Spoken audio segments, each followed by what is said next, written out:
Hello दोस्तों, मैं अर्जुन प्रजापति आप सभी को प्रजापति क्लासेज में स्वागत करता हूं। आज हम लोग जानेंगे प्रश्नावली 1.1 के बारे में, जो क्लास मैट्रिक का, ठीक है। तो इसके बारे में हम लोग जानेंगे और एक क्लास जो है चैप्टर वाइज चलेगी, ठीक है। चलते हैं, समय न गंवाते हुए क्वेश्चन की तरफ हम लोग चलते हैं, ठीक है।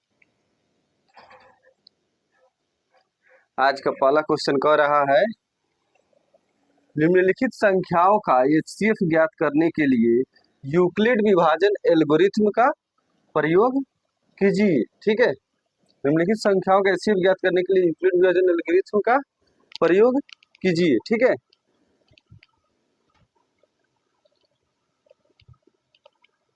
चलते हैं क्वेश्चन की तरफ हम लोग।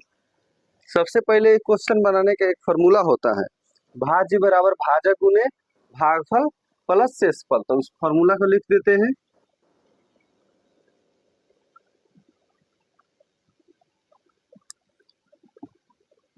भाज्य बराबर होता है भाजक गुने भागफल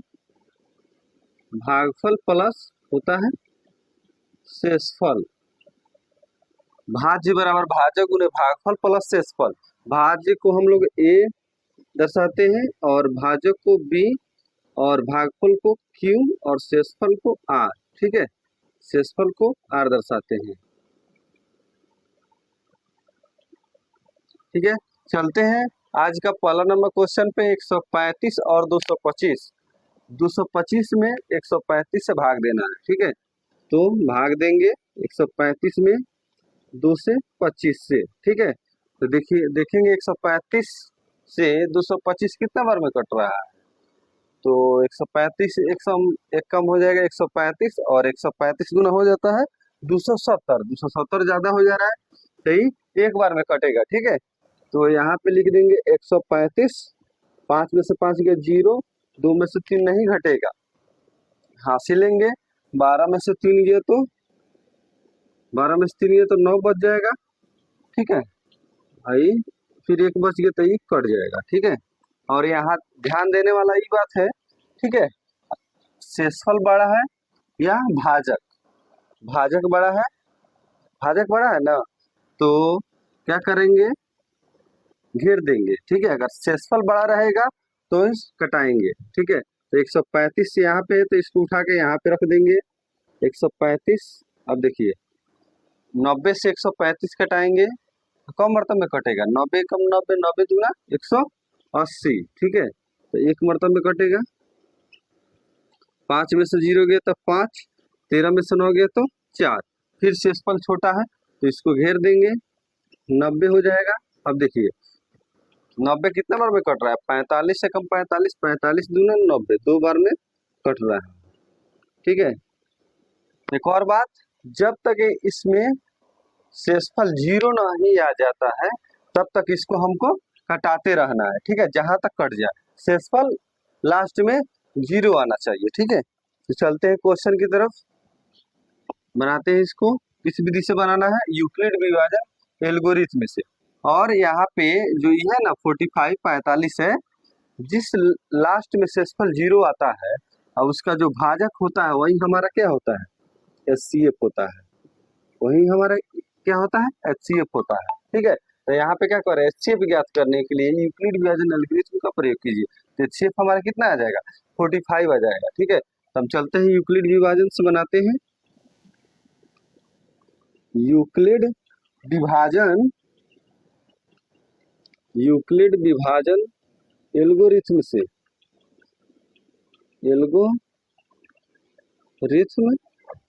यूक्लिड विभाजन एल्गोरिथ्म से, ठीक है।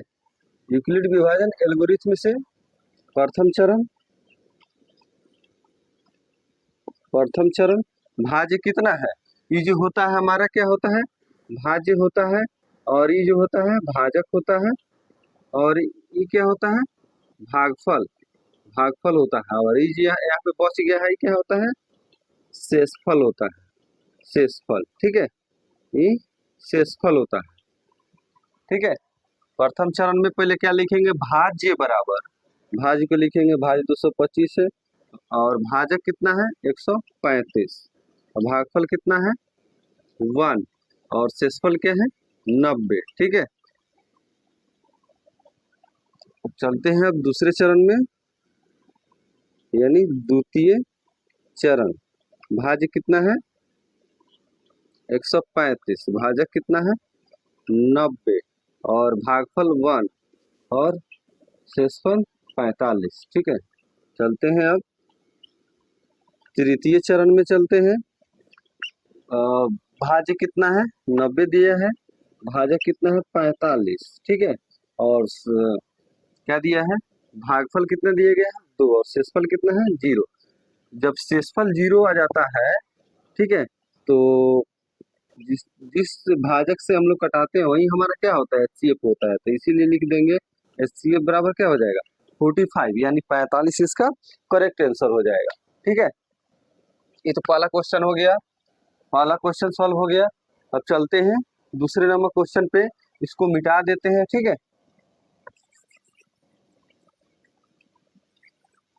पहला क्वेश्चन कंप्लीट, अब दूसरे क्वेश्चन पे चलते हैं। ठीक है, दूसरा क्वेश्चन है आज का 196 और 38,220। तो 196 से 38,220 में भाग देंगे तो ये डायरेक्ट कट जाता है। ठीक है, डायरेक्ट कटा देंगे इसको, 195 से कट जाता है। ठीक है, 220 तो ये कट जाएगा, यानी शेषफल क्या आ जाएगा 0 आ जाएगा। ठीक है, तो यहाँ पे लिखेंगे इसीलिए यूक्लिड विभाजन, यूक्लिड विभाजन एल्गोरिथ्म से, यूक्लिड विभाजन एल्गोरिथ्म से। ठीक है, हो जाएगा प्रथम चरण। प्रथम चरण में क्या हो जाएगा, भाज्य कितना है 38,220, भाजक कितना है 196 और भागफल कितना है 195। ठीक है, और शेषफल क्या है 0, तो इसीलिए HCF बराबर कितना हो जाएगा 196, यही इसका आंसर हो जाएगा। ठीक है, दूसरा नंबर भी क्वेश्चन कंप्लीट हो गया। चलते हैं आज के तीसरा नंबर क्वेश्चन पे। ठीक है, दिया गया है 867 और 255 का। ठीक है, तो 255 से 867 में भाग देंगे। ठीक है, तो कौ मरतबे में कट रहा है 2 तिया 6, नहीं 3 मरतबे में कटाएंगे इसको, 3 पचे 15 के 5, 3 पचे 15, 1 16 के 6, 3 दूना 6 है 7। ठीक है, 7 में से 5 गया तो 2 हो गया, 6 में से 6 जाएगा तो 0, 8 में 7 गया 1। यहाँ पे क्या आ रहा है शेषफल जो है छोटा है, भाजक से क्या है शेषफल छोटा है, जब शेषफल छोटा रहेगा तो इसको घेर देंगे। ठीक है, हो जाएगा 255, तो एक और मरतब में कटेगा, 2 मरतब में कटेगा, यानी कितना हो जाएगा 204। ठीक है, 102 दूना 204, 5 में से 4 गया 1, आई 5 बच गया। फिर देखिए शेषफल छोटा आ रहा है तो फिर घेर देंगे इसको 102। ठीक है, 51 दूना कितना होता है 102 हो जाता है, कट जाएगा, शेषफल कितना आ गया 0। तो यहाँ पर लिखेंगे इसीलिए दूसरा नंबर क्वेश्चन का है और ये तीसरा नंबर का है। ठीक है, इसके पहले वाला पहले नंबर का था। ठीक है, तो इसीलिए हो जाएगा यूक्लिड विभाजन, यूक्लिड विभाजन एल्गोरिथ्म से, एल्गोरिथ्म से, यूक्लिड विभाजन एल्गोरिथ्म से। ठीक है, तो हो जाएगा प्रथम चरण। प्रथम चरण में क्या भाज्य कितना दिया गया है, भाज्य दिया गया है 867, भाजक कितना है 255। ठीक है, और भागफल कितना दिए गए हैं 3 और शेषफल 102। चलते हैं द्वितीय चरण पे। द्वितीय चरण भाज्य कितना है 255, भाजक है 102, भागफल 2 है और शेषफल 51 है। ठीक है, अब चलते हैं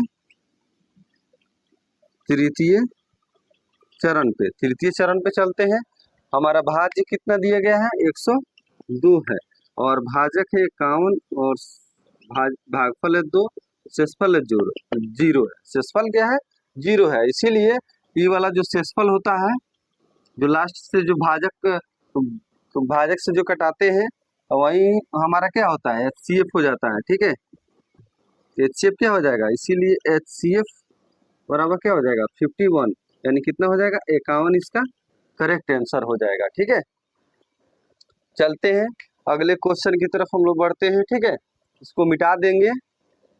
ठीक है, ये क्लास दोस्तों चैप्टर वाइज ही चलेगी, इस क्लास से आप लोग जुड़ना ना भूलें। ठीक है, और ये क्लास डेली बेस पे चलेगी। ठीक है, हम इस वीडियो को जो है शॉर्ट में ही वीडियो बनाने का कोशिश करेंगे कि जिससे आप लोग को वीडियो देखने में क्या होगी, आसानी होगी। ठीक है, चलते हैं आज का दूसरे नंबर क्वेश्चन पे। दूसरा नंबर क्वेश्चन क्या दिया है, दर्शाइए कि कोई भी दर्शाइए कि कोई भी धनात्मक विषम पूर्णांक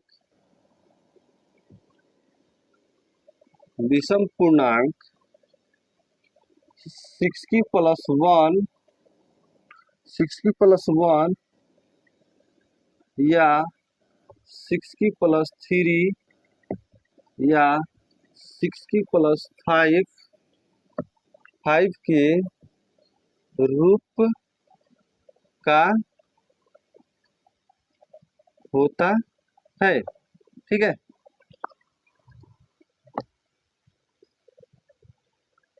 होता है जहां होता है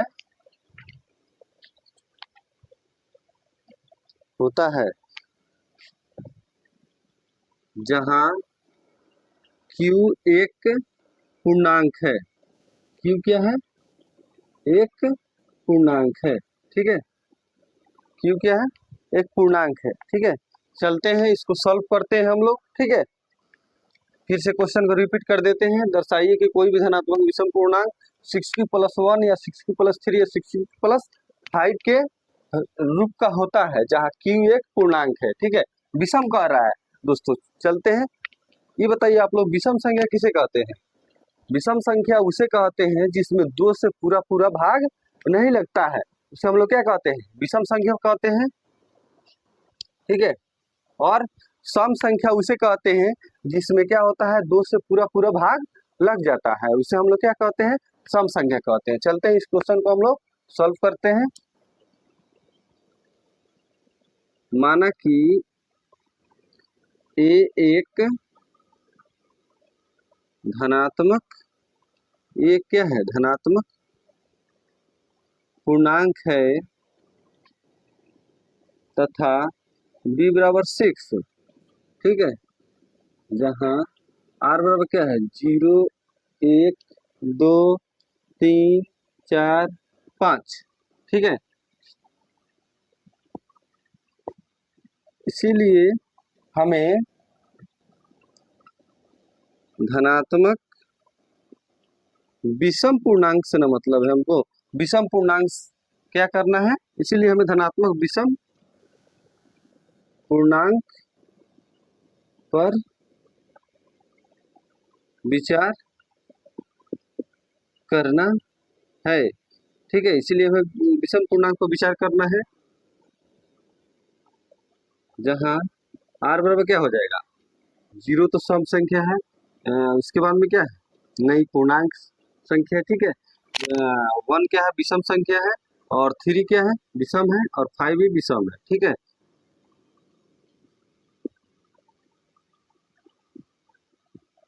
लिया गया है, हमें धनात्मक विषम पूर्णांक पर विचार करना है जहां r 1 3 5 लिया गया है। ठीक है, अब यूक्लिड विभाजन से हम लोग बनाएंगे। अब यूक्लिड विभाजन